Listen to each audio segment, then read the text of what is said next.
happened last night? Oh, first cousin got it done. That, down by the way, what we call him Kinfolk Kirk. Finally Yeah, that's the crib, that's what we call him, old Kinfolk Kirk. Oh, yeah. That underconfident, overachiever went to Cowboy Stadium and did a number on Dak Prescott. Well, he lit him up. No. It's not your turn. It's not your turn. I didn't ask metaphorically or rhetorically ask you a question. This is my time to shine. Let me have my moment. Thank you, Skip. Appreciate it. And I'm going to be very good. I'm not going to bore you. It's not your turn just yet. So sit back and let me have my moment, Skip. You're already boring. Because you're already wrong. No, I'm not. No, I'm not. What were the QBRs? Whoa. Skip. It's not your turn. Oh. I'm gonna allow you time to make all your points. But just for this, So are you saying that Kirk Cousins outplayed Dak Prescott? That underconfident overachiever got it done. Because all I heard, my quarterback against Kirk Cousins is yada, yada, yada. He can't get it done. But I told you he's coming in with a different team. Now, I watched this game very, very carefully. Gary Kubiak, who's my offensive coordinator in Denver, that game plan looked so familiar. When you go on the road in a hostile environment, I was like, man, that looked like a game plan we took to Kansas City. That looked like a game plan we took to Pittsburgh. The crowd is going to be ruckus. The defense, woo! Skip, did you read this? Jason Garrett, they say Jason Garrett was addressing the team, and he was talking about the team and Dalvin Cook leading the league in rushing. Yeah. They said, Dakota Prescott leaned over to D-Law. D-Law, you hear that? Not after Sunday. He left as the lead rusher. He's coming back as the leading rusher. True. Yeah, he did. Skip, when you have a game plan like this, and, you look at Dalvin Cook's number, they're not overly impressive. He averaged under 4 yards a carry. But a lot of times when we took a game plan like this on the road, Skip, it was to let them know you're just not going to pin your ears back. And if you notice, Skip, there was a lot of bootlegs, a lot of play action, a lot of cutbacks, because what the Dallas Cowboys line likes to do is they like to stunt. They like to try to cut across your face and try to snuff you out in the backfield. So that's why the play action, the bootlegs were there a lot, and you saw, dealing Kirk. Dealing that thing. He was dealing that thing. Never seen anything like it. Yeah, you did. Lit him up. Yeah. Oh, no. No, because I remember on Thanksgiving Day, you came over here and talked about, he could get it done. But when he got into the red zone, what did he do last night when he got in the red zone? Not your turn to talk. I love the game plan. I love the way they were committed to running the football. And if you look at Cousins' numbers, while they're not overly impressive, thank you. He did the one thing that when you go on the road, you can ill afford to do, and that's turn the football. Correct. He took care of the football. Give you that. He made big-time throws, Skip. Hey, and another thing that they did is that you have to do this. You must stay ahead of the sticks. You must be in third and manageable. Now, give the Cowboys credit. They got 3rd and 14, 3rd and 12, and they couldn't come, and Minnesota couldn't get them off the field. The Vikings stayed 3rd and manageable. That's why they were 8 of 14 on 3rd downs. That was a big key of it. They possessed the ball 7 more minutes, if I'm not mistaken, than the Cowboys. They ran the ball overwhelmingly better than what the Cowboys did. The Cowboys' pass rush, Robert Quinn and D-Law and Bennett and all those guys, Skip, it was neutralized. Because when you got a team that wants to fly up the field, we run screens on you. D-Law has 8 tackles, but probably 7 of them was down the field, 10, 15 yards down the field. And guess what has to happen when he has to run down there that far? He has to come out. So give the Vikings credit, Skip. They played an unbelievable game plan. They had an unbelievable game plan to go into the game. We're going to run it, we're going to screen it, and we're not going to put the ball in harm's way. And defensively, I told you this, and I'll tell anybody this, and people are going to look at it like Zeke only had 20 carries for 47 yards. That was their commitment. They said, we refuse to let Zeke Elliott, because this is what we know. Zeke Elliott can beat me. We have yet to see your quarterback beat a team, a playoff caliber team. Here we are again, Skip, rearing its ugly head, another playoff team, you're losing. We have yet to see your quarterback, without Zeke going off, win a ball game. The Minnesota Vikings won, and I get me a case. We didn't bet anything. Oh, I know that, Skip. Don't we didn't do me bet like anything. We bet 0. You didn't bring it up. Nope, we didn't bet anything.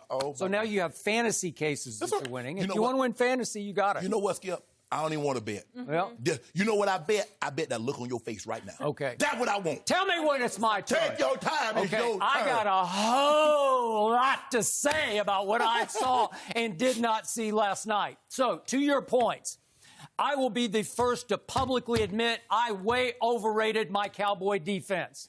That great pass rush, it comes and it mostly goes. And when you need it to be there against a good team in a big moment, it is not there.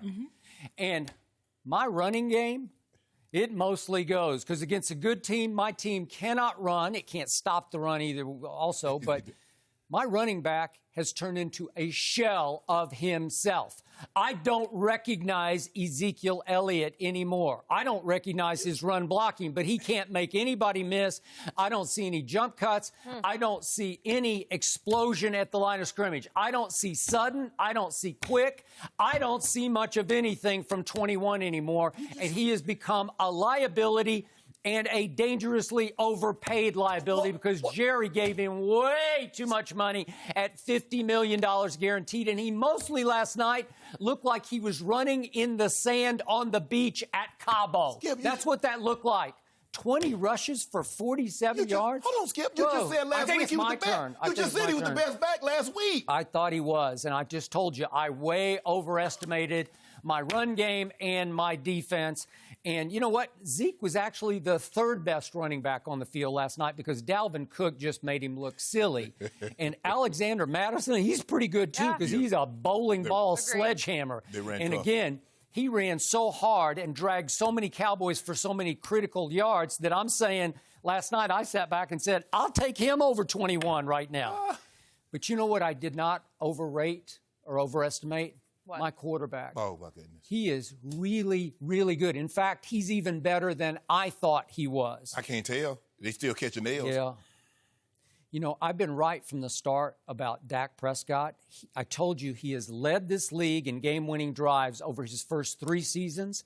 And again and again and again, he was the one, he was the reason who brought them back and camouflaged all these flaws I just talked about. Because again and again, he willed this team to victory. Not last night. He was about to do it again last night when he was on fire. He was unstoppable. And when push came to shove, when it looked like it was on the precipice of ending up 31-28 Dallas, just because of my quarterback, something happened that I'll never get over. I remain traumatized, devastated, demoralized, shell-shocked, blindsided, and ultimately completely and utterly confounded and baffled by what I saw on the last 3 offensive plays in the drive of the game. Okay. Not the very last. Right, the series before the last drive. Okay, I'm going to remind everybody that Dak Prescott last night had a QBR of 88. It was the second best of the whole NFL weekend to Lamar Jackson's, and we're about to talk about it. He had a near-perfect QBR. Dak's was second best. That 88 was about to vault him back into the NFL lead for QBR. So right now as we speak, my quarterback is leading the whole league in QBR, which is a rare feat.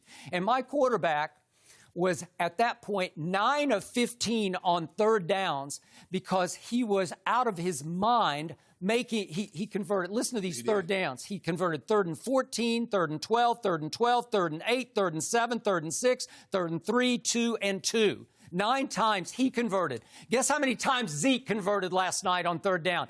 Big 0.